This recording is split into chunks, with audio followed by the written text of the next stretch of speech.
ॐ वक्रतुण्ड महाकाय सूर्यकोटिसमप्रभ निर्विघ्नं कुरु मे देव सर्वकार्येषु सर्वदा सरस्वती नमस्तुभ्यं वरदे कामरूपिणि विद्यारम्भं करिष्यामि सिद्धिर्भवतु मे सदा गुरुर्ब्रह्मा गुरुर्विष्णुः गुरुर्देवो महेश्वरः गुरुः साक्षात् परं ब्रह्म तस्मै श्री गुरवे नमः। ॐ सहना भवतु सहनौ भुनक्तु सह वीर्यं करवावहै तेजस्विनावधीतमस्तु मा विद्विषावहै। ॐ शान्तः शान्तः शान्तिः। ॐ श्री परमात्मने नमः। ॐ श्री परमात्मने नमः। अथ चतुर्थोऽध्यायः। चतुर्थोऽध्यायः। श्रीभगवानुवाच। श्रीभगवानुवाच। श्लोक नंबर 19। यस्य सर्वे समारंभाः यस्य सर्वे समारम्भाः कामसङ्कल्पवर्जिताः कामसङ्कल्पवर्जिताः ज्ञानाग्निदग्धकर्माणम् ज्ञानाग्निदग्धकर्माणम् तमाहुः पण्डितं बुधाः। तमाहुः पण्डितं बुधाः। We have seen the meaning. The shloka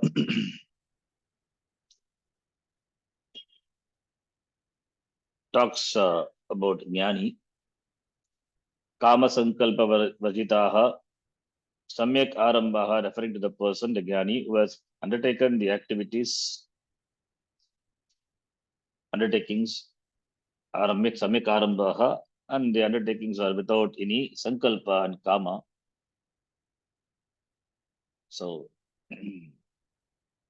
kama sankalpa varjitaha, free from sankalpa and kama. Sankalpa, therefore kama. So both are not there. Free from the will-based desires. Desires are there, and sankalpa also it is there.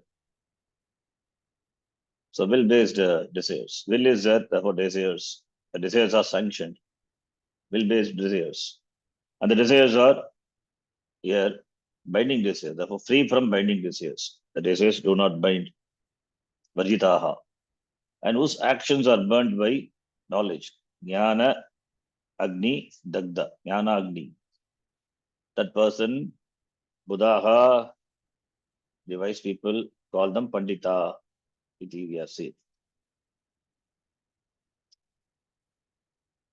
So Kama Sankalpa Varjitaha, Jnana Agni Dagda Karmanam. So we have seen, we are reading this. Last class we talked about the Savior, teaching Savior. The real Savior is yourself. One has to save oneself. Yet saving also, it is possible only by knowledge. So Guru is required only transfer the knowledge. But Guru cannot even save you. Save yourself. You have to save yourself. But Guru is important. Guru and Shastra, they are important. They play a role. But ultimately, one has to save oneself. So yesterday we are discussing the topic of Savior. Who is the real Savior? You are the Savior to yourself. You can save yourself from samsara. To save yourself is enough. You don't have to save the world. Bhagavan is there, Bhagavan will take care. So we don't need to save others. It's enough to save oneself. If you save yourself, the others are also saved. At least saved from you. So as Swamiji says. So to save yourself is enough.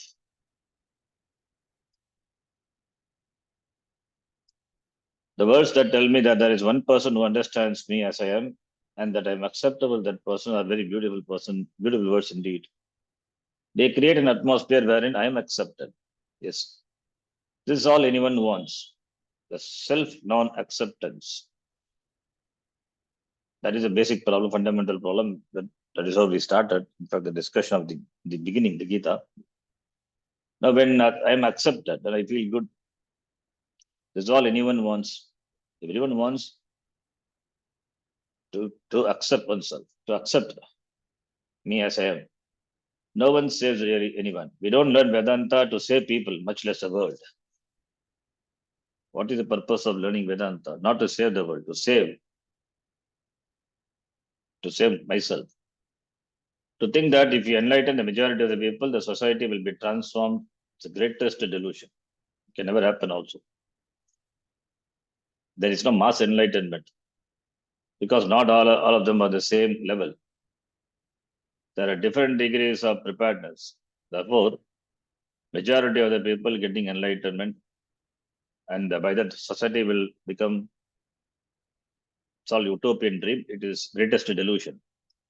To save yourself from condemning yourself is enough. That is what is important. Why me? So the condemning yourself, saving from condemning yourself is enough. That is self-criticism, self-rejection, self-non-acceptance, self-abnegation. That is saving from that itself is enough. By doing so, there will be at least one problem less for the world to deal with. Also, by being a cheerful person, it's very important. Be cheerful. You are not radiating your sorrow to others. So Vivekananda says, if you are not cheerful, yes, in fact, he has given this advice to the monks of the monastery. If you are not cheerful, don't come out of your room. Don't spread uncheerfulness around because you will be spreading sorrow. So, therefore, being cheerful. Sorrow is a very contagious disease. Doors and windows cannot stop it. Even though you keep your doors and windows locked, some of the sorrows of others manages to creep in. Sorrow is like a cold, is a virus, spreads so easily. Therefore, it has its own ways of traveling and doesn't need any keyholes. Thus, if there is one person on earth who is happy with himself or herself, Uddar Atmanaha, Sa Atma Santushtaha, Atmaratihi, that person is doing great service to the world because he or she has no sadness to radiate to others. That's why a jnani, just by his presence, he does great service. One jnani need not teach also. His just presence is enough. That people they get benefit from that. People are happy. They are benefited by the presence of the jnani. Ramana Maharshi was there. The entire Tiruvannamalai transformed. One person. Only when it is asked he will speak. Otherwise he will not talk also. And people came in floods to see him. All of them all over the world. So that is the greatest service a jnani does. Even though he doesn't speak. But were people were attracted.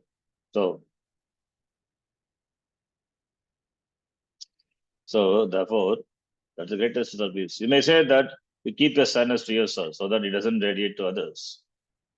Doing this just creates additional problems because eventually the built-up will result in outbursts of anger and frustration.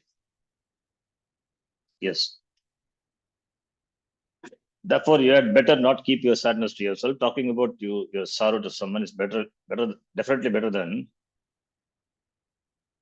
than holding on to it. Yes, by sharing, sorrow decreases. By sharing, the sukham multiplies.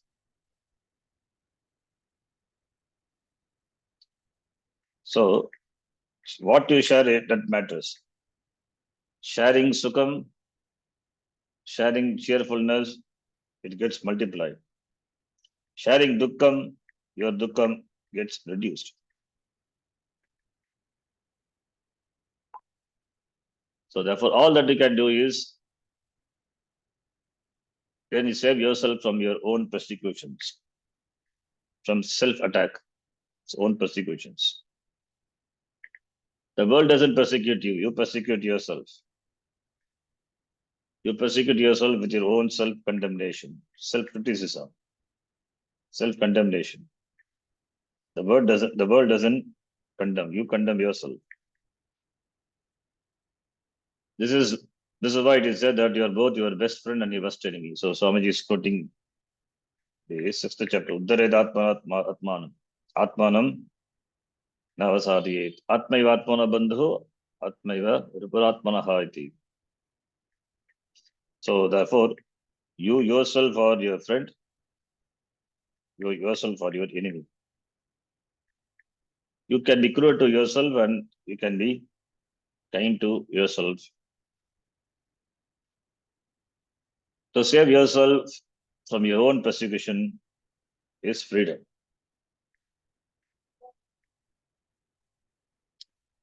And when that freedom is there, any discerning pair of eyes with a mind that has some leisure will recognize it.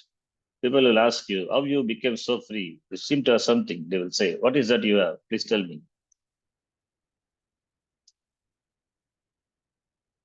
Wisdom has no name on the top.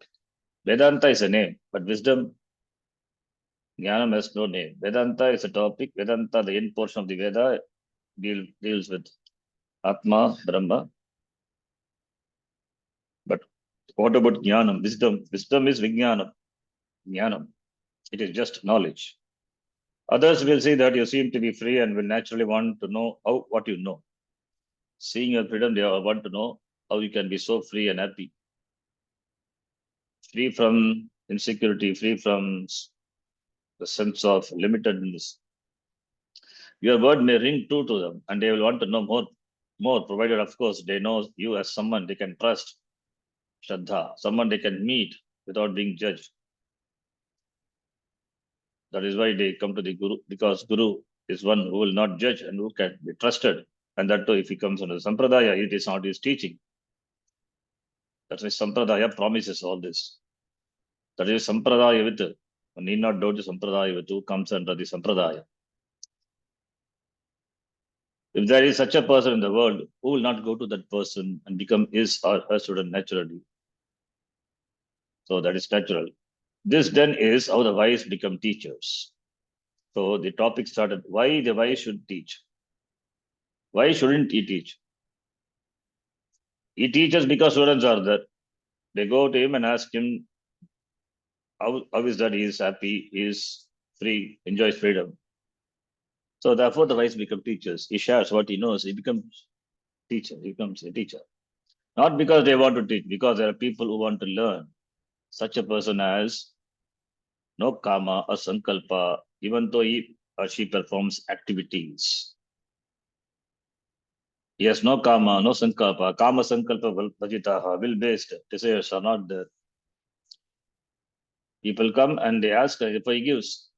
Even he starts a Gurukulam, not he starts, because of the students, because of the devotees, the Gurukulam comes around him. An ashram came around Ramana Maharshi, but he was not at all attached to the setup. He was staying at the same time, not attached. So Gurukulam comes, if the place around a person becomes a Gurukulam. That is how even the Gurukulam also, actually the Gurukulam came up, all this. Students want to learn, therefore they built a place around the teacher where they can stay and Guru also can stay. Knowledge transfer can take place. Some setup is required. In this verse, the person is described as, that is Jnani, Jnanagni Dagda Karma. It's a compound, Dugri Samasa. One whose actions are burnt up by the fire of knowledge. Knowledge is a fire, and that fire burns the karma. Karma is burnt. How karma is burnt? By jnana. That is, kartrutvam is badita, negated by jnanam. The ahankara, the ahankara becomes enlightened. Therefore, ahankara recognizes its swarupa to be atma. So therefore, jivatvam goes away.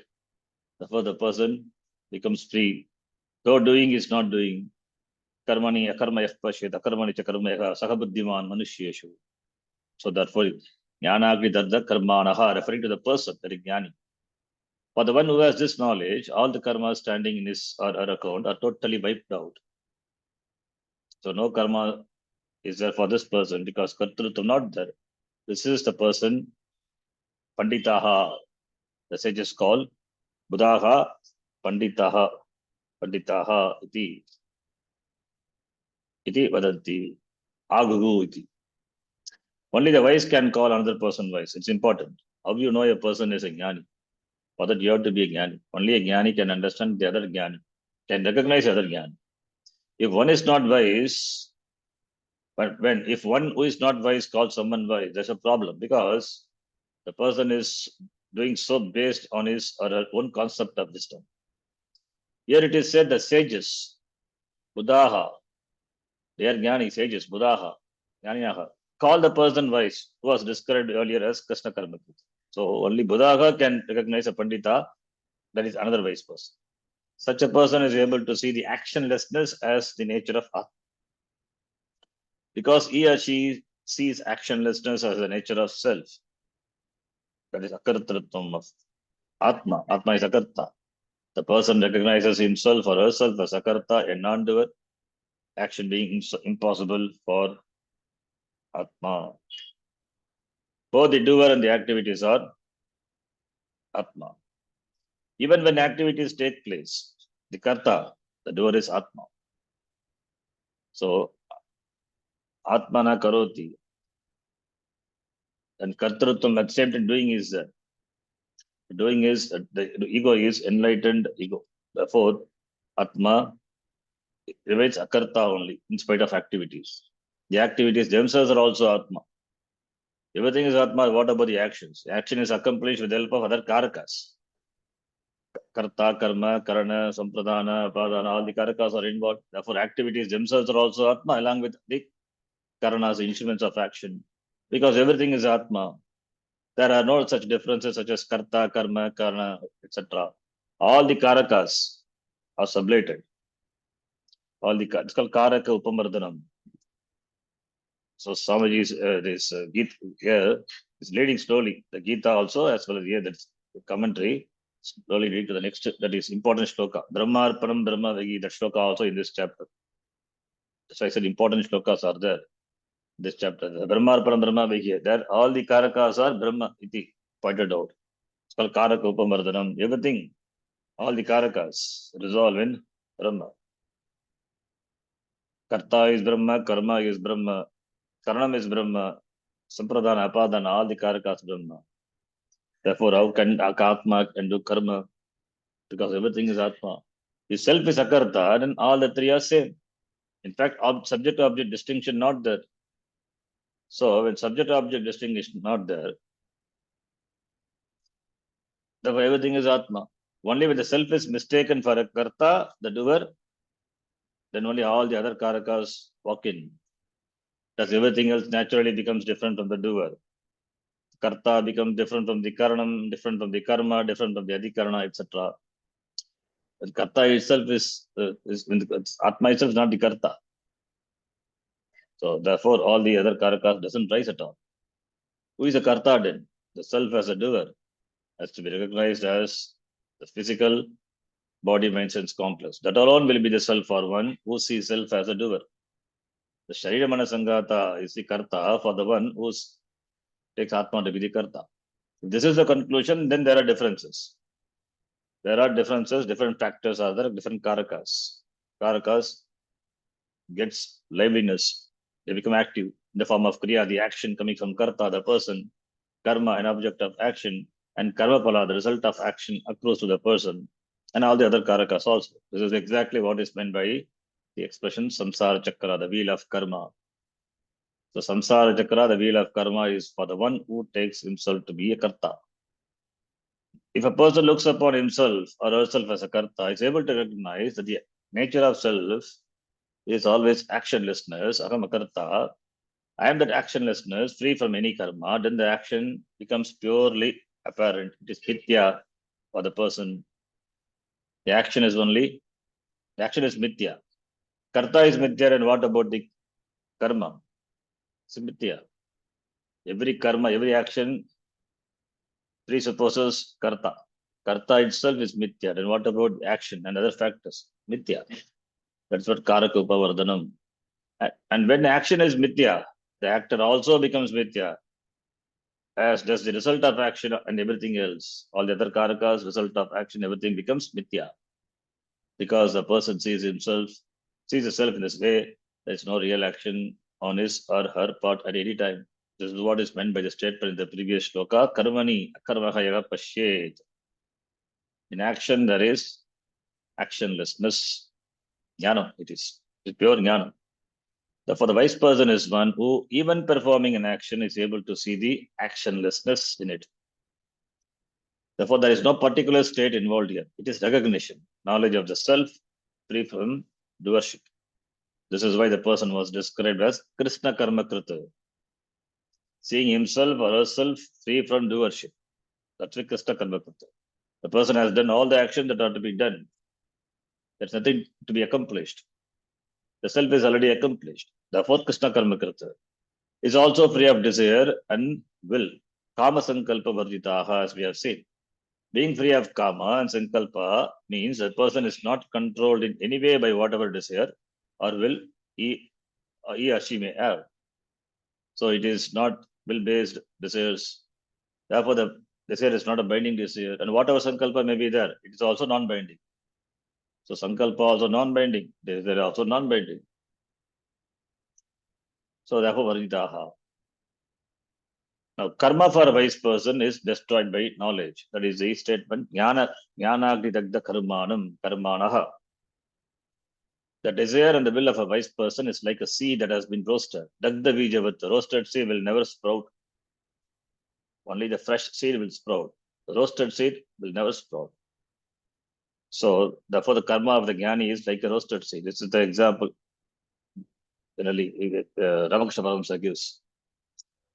So, it cannot sprout. Therefore, no karma possible for a wise person. Therefore, Dagda Bijavat, the seed cannot germinate and bear fruit.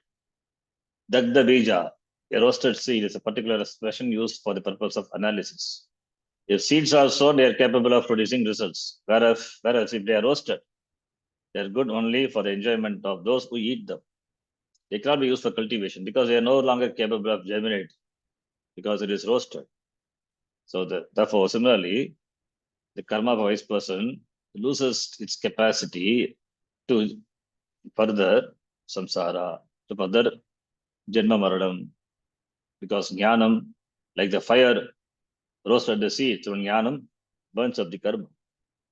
Similarly, all the karmas of the wise person are only for enjoyment, bhogartha, in the sense of karma pala bhoga, enjoying the results of action.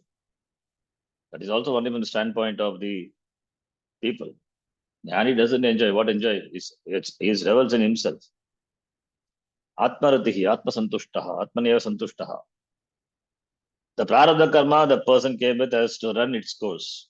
Therefore, it cannot stop. Therefore, there is no abrupt stoppage of prarabdha karma. It has to run its course. And therefore, any karma he or she does, knowing the Atma is a karta, is only bhoga, it's only experience, the exhaustion of prarabdha karma alone. That is what we say experience or enjoying. Enjoying means not he enjoys, revels in that. He experiences the exhausting prarabdha karma. Because it has already been started, like an arrow which has been shot. Already started. So till it loses its energy, till it loses its power, it will go on. Therefore, the person's action cannot produce anything because he or she is a karta. Such a person is called panditaha. Panda means jnanam. Pandita is jnani, wise. And a jnanagni dagda karmanaha. Jnanagni dagda karma is pullinga, pratama vyakti ekavachan it is, referring to the person. Jnani, jnanagni dagda karma, like Atman Shabda it is. not karma shabda. Karma is napumsakalinga. Here karma is Atman, Jnana Agni Ragda Karman, like Atman Shabda, pulling, referring to the Pandita. So Jnana Agni Ragda Karma, therefore another compound describing the wise person, is Bhuri Samasa. Jnanam, knowledge, is referred to as the Agni, and this fire of knowledge, Jnana Agni, burns up all the person's karmas, like the like the fire burns the roast the seed. The seed loses its capacity to germinate. Similarly, the karma loses its capacity to further samsara. Therefore, this person is called Jnana Karma, one whose karmas have been destroyed by knowledge. Therefore, karma never returns for the wise person. But you may ask, will the karmas return? The destruction of karma referred to here is not like something happens when a tree is cut down and grows back again from the roots. The karmas are destroyed totally. That is why we say seed. We compare to the seed. Seed is roasted. It cannot germinate at all. It's not that tree is cut. Tree may be cut, but the tree grows back again. And slowly the leaves will come, branches will come. But here it is not like the karmas are destroyed totally. They have no more existence whatsoever. They are burned to ashes, as it were. As long as a person has not understood that Atma is a karta, then there is a jiva who is a karta. He becomes a samsari jiva, is a karta. And ignorance being his cause, the jiva has no beginning. In other words, because ignorance is not something that was created, jiva also is not created at a given time. They have been there, anadi, beginninglessly. Therefore, anything that is not created cannot have a beginning. All creation is only in terms of this body, mind, sense, complex, and the world in which one lives. The uncreated self and the creation. Okay, I think we'll stop here. It's late now. We'll see this as class. Uncreated self, consciousness, that is also anadi. Jiva is also anadi, Ajnanam is also anadi. Stop here. We'll see, discuss in this class. Om Purnamadav Purnamidham Purnat Purnamudachyate Purnasya Purnamadhaya Purnamevavashishyate Om Shanti Shanti Shanti Hari Om Shri Gurubhyo Namaha Hari Om Dhanyavadaha